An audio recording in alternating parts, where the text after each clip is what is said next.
Elections are still 7 months away. They're shaping up to be the most expensive ever. Outside groups and the parties themselves have already spent nearly $340 million. And as Nancy Cordes shows us, in Washington, one of the best-known families in big money politics is once again in the spotlight. Nancy, good morning.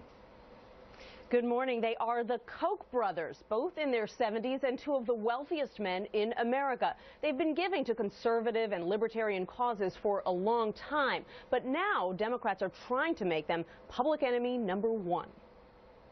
These two brothers don't like government. On Capitol Hill, there is one name on every Democrat's lips. The Koch brothers. The Koch brothers. The Senate's top Democrat, Harry Reid, mentions them in almost every speech, calling them shadowy and un-American. We're the secretive Koch brothers, that the Koch brothers are trying to buy America.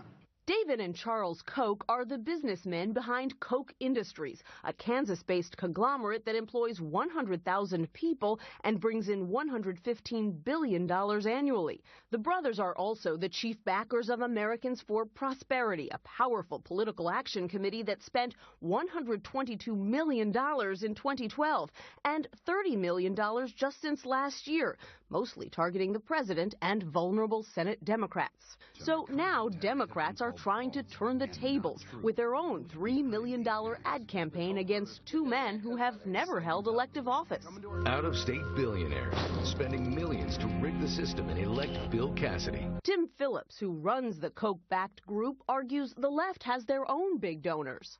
It's hypocritical when Harry Reid takes millions of dollars from billionaires on the left to attack folks of resources on the free market side. A recent bipartisan poll found more than half of Americans have never heard of the Koch brothers. Republican pollster Ed Goes, who conducted the survey, says Democrats are simply trying to fire up their base.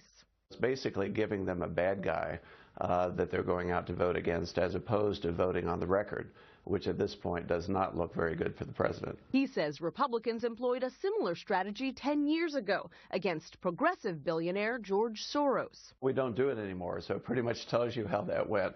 It ended up not mattering to people.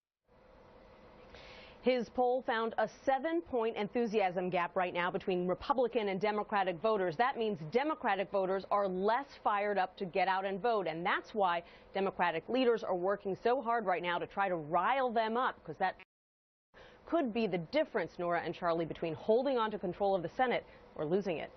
All right, Nancy.